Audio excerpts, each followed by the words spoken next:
Matt, thanks for joining us morning time, which is always tough for us guys. But here we go. We'll give it a good crack, and hopefully you're not too downbeat over the weekend. But it has been a weekend that's ended for Hibs. We have lost Lee Johnson. It's an opening kind of season with 3 league defeats. You're about to drop out of Europe. Let's be honest. But you never know. Stranger things have Well, happened. not many stranger things. True, but why is it now that Hibs have decided to get rid of Lee Johnson, in your own opinion? I think the overriding factor would have been the reaction for the crowd on Saturday. So I think had there not been the Johnson go somewhere else chance after Livy's second and third goals, he might have still had a chance to cling on to the job. But I think once you lose the crowd like that, in such a scale, because it wasn't one or two people singing it, it was large sections of the stand, then the board really had to act. I don't think there was any way back. And I think if you looked at Hibs' start to the season on paper, it was very favourable, even taking into account that you had the European games to contend with. All three of our opening three fixtures were teams that finished below us last season, two of them in the bottom six. And to come away for those results with no points and not looking like getting any points in any of the games, it's unforgivable, really. Yeah, it's an odd one because we've seen this before in Scottish football. Managers lose their job early in the season after a fairly supportive transfer window, shall we say. Let's just cast our mind back to when Lee Johnson was appointed as Hibs boss. What was the reaction back then? And where did it all start to go wrong? Because it's not just been really in the last couple of weeks, has it? No, it hasn't. So it was generally well received, right? I would say it wasn't like unanimous that he was a popular choice, and it probably didn't help him that in the frame for the job at the same time as he got it. You had John Dal Thomason, who ended up at Blackburn and did quite well there. Also, Roy Keane was in the or reported to be in the frame for the job, right? And obviously there was a lot of hype around that, and I think he would have been a popular appointment with the support. But generally, once Johnson was in the door and started talking about what he wanted to do with the team, people backed him. But then he had a disastrous League Cup campaign. I mean, we went out with a group that had Morton and Bonnyrigg and Falkirk, and I think I'm maybe missing another team. I can't remember who the other team were, but it was a team that a group that Hibs should comfortably have gone through. With no manager and playing our reserves, we should have gone through.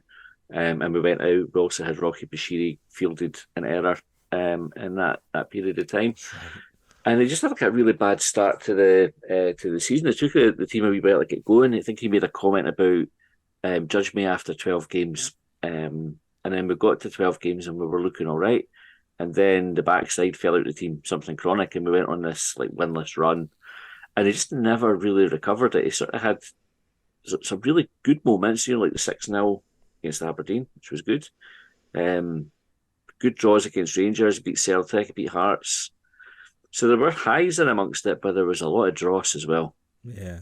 It's one thing I really loved about Lee Johnson was his comments pre and post match. They were always enjoyable. He was very much, we've said it in this podcast before, he's very much the David Brent of Scottish football for a good while, which was fun for everyone else. But did Hibs fans enjoy that aspect as well? Did they was it an endearing kind of aspect about him as a person?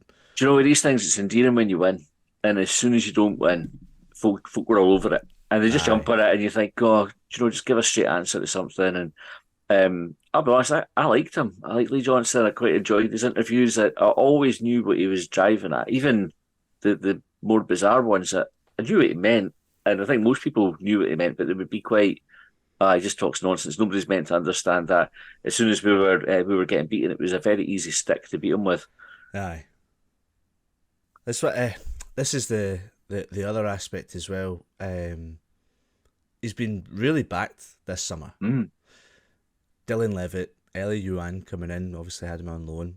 Dylan Venta as well. That's big money that Hibs have spent this summer.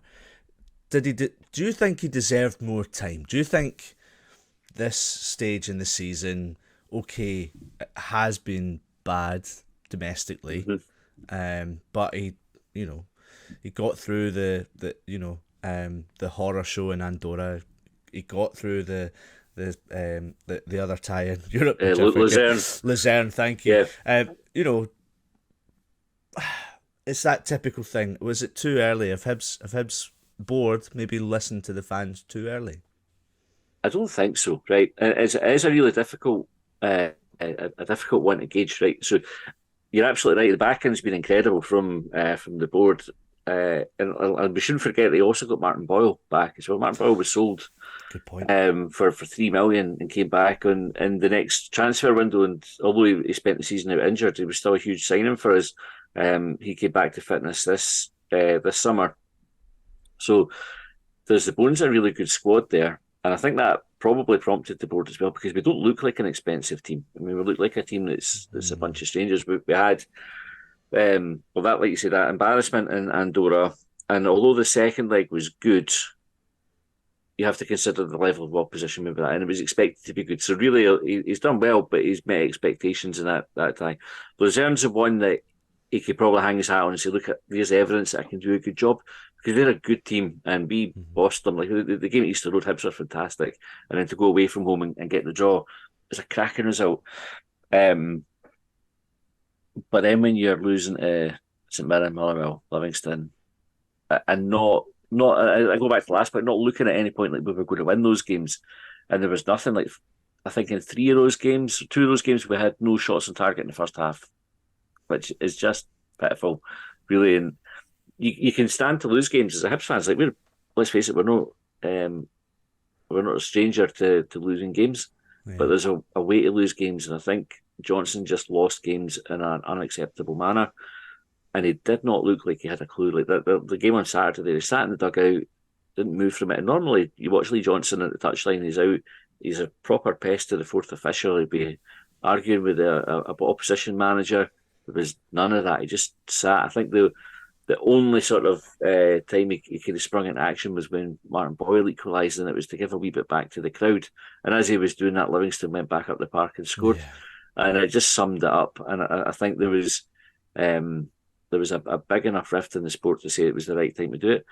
But I'd actually made a case online on the Hibsnet forum to say we need to maybe give him a wee bit more time, or at least take the pressure off, because there were so many fans that were against him. What would happen is you would say, right, this next game's must win for him, and if he doesn't win, he has to go, and then he'd win it, and then they'd go, right, well, the next game's the must win for him, and then he'd win that, and so we had the ones against Luzerne away, and people were saying, well, we're 3-1 up, and if he chucks that, that's an embarrassment and a disgrace. He should go. And Madrid in the cup at the weekend, and if he loses to lower league opposition, he definitely has to go. And he came through both of those ones, and I sort of made the point and said, like, is it time to just try and back off him a wee bit and say, let's stop putting these ultimatums on and arbitrary, you win this or you've got to go. Yeah. And not everybody agreed with that. I thought it was like a valid question.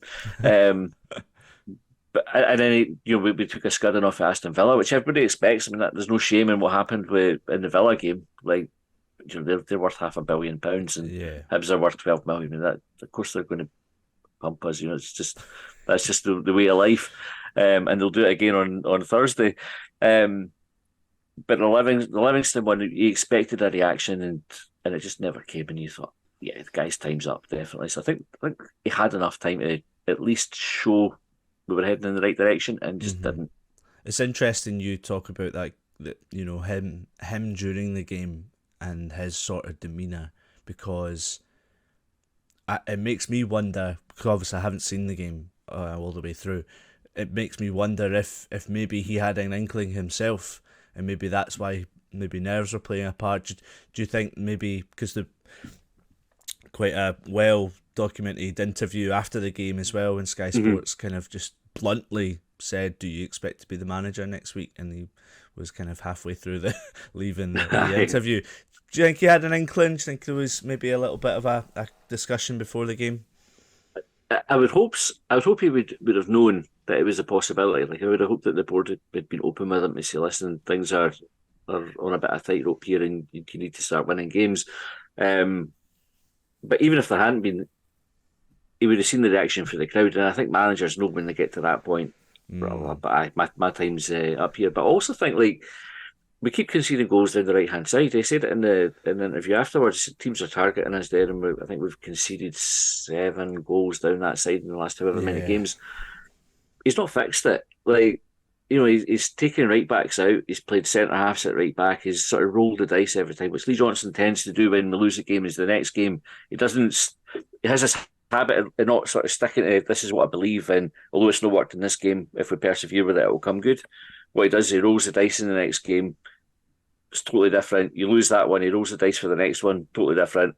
We lose that one until he stumbles upon one where we win, and then he goes, "Oh, great, look at me, I'm a tactical genius." And then he sort of sticks with that until we lose it, and then the process starts again. Aye. And he looked, obviously, we lost the goals down our right hand side again on Saturday, and I just thought, I don't know how to fix this. And he looked absolutely beleaguered and dejected.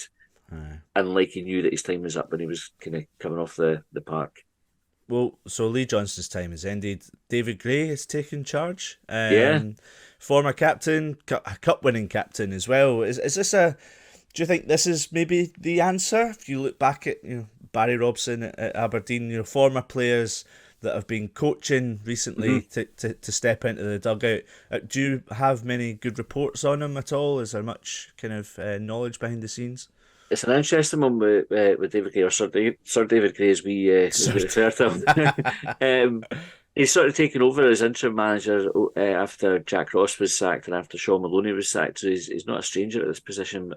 I think where there'd be some resistance to him getting the job is that he's almost tarnished with being part of the coaching setup and with Jack Ross, with Maloney, and now with Lee Johnson, where it hasn't succeeded. And I don't know how big a part he's played in it. But you've got Darren McGregor just taking over the under-18s, and there's definitely a section of support. If you put David Gray and Darren McGregor together in the dugout and said this is your management team, they'd be like, well, I give him a chance. I mean, there would be a lot of goodwill towards them. Yeah. But I don't think that would be the right appointment for the board. I think the board have to go and almost sort of just try to find like a showstopper for them and say, look, we know we've messed up with the last couple. This is like a spectacular appointment. Let's go for that. Don't know who that is though. Yeah, I suppose it'll be the job of Brian McDermott, really, the director of football. It'll be he'll be leading the hunt, really, won't he? And it begs the question, really, could he be the one that steps in? Because I know he's not managed in a wee while. He took time away from the game from kind of personal troubles that he's spoken about in the past. But he's had success as a manager in the past, taking Reading up to the Premier League, and he was quite well liked amongst the Leeds support, which is never an easy job to take on as well. What would your thoughts be on that? And is that realistic? Do you think there's maybe not going to happen? So I don't. I think it would be my preference that it didn't happen, and that's not a slight on Brian McDermott. So first of all, he absolutely should have a list of targets already. Like, that's his job. He this morning when he's sitting down speaking to Ben Kensel, was saying, right, here's 1, 2, and 3 on our list that we need to go after because they suit our style of play, they suit our ambitions, or whatever it is. They meet the criteria that we're going to look for in a manager. If he's not got that list ready, then I think he's a bit negligent. They should be prepared for this. It's the whole point of having a director of football. But I think making him manager, and there's a strong case because he's got that experience. But I think what that does is it undermines either the setup that you've got at the club. So if you're going to run with a manager and the director of football, then you need to say, well, the director of football stays as the director of football. Because otherwise what will happen is you move Brian McDermott into the manager's role, and then the new director of football comes in. Yeah. And then your question is then, well, what happens if Brian McDermott's no good? And does Brian McDermott trust the next guy, or is he looking over his shoulder saying, actually, this guy's maybe after my job?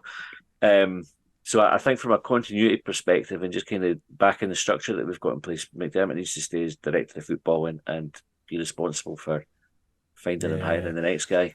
It's interesting because at Motherwell you saw Kettlewell move back into the managerial role as well, and just think these things sometimes happen at football clubs. I also have a funny feeling that Lee Johnson was kind of instrumental in Brian getting the job. I think he was quite a key component into Brian moving to the club as well. So it must have been a really difficult time as well, it's been a difficult time on a whole for the last 6 months for Hibs. Obviously, the owner passing away as well. It's how this next appointment is probably the most important one over the last 4 or 5 that have happened, you would say. Yeah, I think since Lennon came in to take over for Stubbs to get us out of the Championship, I think this is the most important appointment since then. Like, Lennon obviously had to come in and get us promoted and back into the Premier League.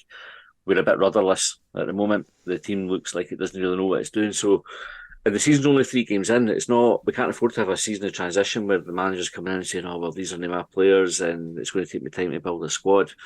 Whoever comes in needs to go, well, this is a group that I've got to work with, and we've got all of the rest of the season. I mean, it's just the embryonic stage of the season. 3 games in, there's absolutely no excuse for us not to still do something this season. So, very, very important appointment. The club have to get it right. And who would be your favourite to take charge then? What's the feeling amongst the fans at the moment? Well, I mean, my own view, I'm not really sure. I quite like looking at Lewis McCabe at Airdrie. He seems to be doing quite good things, but I have to say that I've not followed him closely enough. I just kind of tune into Sports Sound every now and again and hear him getting mentioned, and the Airdrie seem to be doing, like, punching above their weight at the moment. But it's maybe too early for somebody like that. And the same goes for Marvin Bartley at Queen of the South, who's like got a great connection. Him. You're not allowed him. He got great connection with the club, very, very highly regarded by the Hibs support. And I wouldn't be sad if it was Marvin Bartley. Like, I really like the guy. Yeah. There's talk of Scott Brown. Derek McInnes is a big favourite amongst the support, which you probably wouldn't have got a few years ago. That's surprising, Derek McInnes. I've seen Tam McManus come out and say Derek McInnes should be the man, but he divides opinion. Yeah, and do you know, if you look at his record on paper, his record is fantastic. Right? I mean, over the course, you get a very consistent, very capable manager with Derek McInnes. His football's not always the best, but sometimes it's very good. Do you know, like, it's that. I think we discussed him at length on one of the podcasts, and what we saw of him at Easter Road was an Aberdeen team that came and dug in and got a result no matter what. They were dirty and they would waste time, and you know, it would be 1-0 and they would just, you know, grind it out. But at home, when Hibs went up to Pittodrie, it was a different Aberdeen team. You would see they would play quite expansive football. They would be on the front foot. They'd get goals, and he definitely knows Scottish football. I don't think he'd come though. Like, if I'm brutally honest, I don't think Hibs is a job that Derek McInnes would be looking at and going, do you know what, I'm going to leave a good number that I've got here at Kilmarnock and pick up the reins at Hibs. He knocked back Rangers when he was at Aberdeen. Kilmarnock have started well too. And they have, aye. Yeah. And I think he's probably looking at, he's got the chance to build something, and he's already well down that journey with Kilmarnock, and maybe the thought of starting again at Hibs isn't that appealing. And I don't know if Hibs have got the funds to go, here's an offer you can't refuse, to both Kilmarnock and to McInnes. Yeah. I just one final question. I mentioned obviously the death of Ronald Gordon, and the surprise of that, the difficulty that the club have been under recently. Is there there's still a lot of faith amongst the fans and the leadership of the club at the moment? Is that a healthy relationship right now?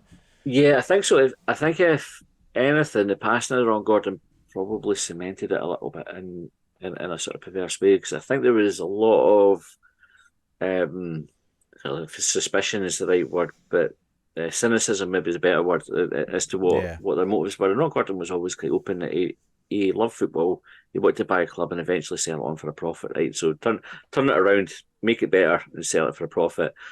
I think what you see now is he's passed on to his son and to his wife, and they have the Hibs bug. Like, if you speak to them, if you see what they say, if you look at the investment that they're putting in, they're definitely not in this just for as a token gesture. They are fully engaged with the club. They want it to succeed, and they back the manager there with money. They've refurbed the pitches and the hospitality and everything. That I think people have seen through their actions that they're genuine. I don't think there's any real concerns with ownership at the moment.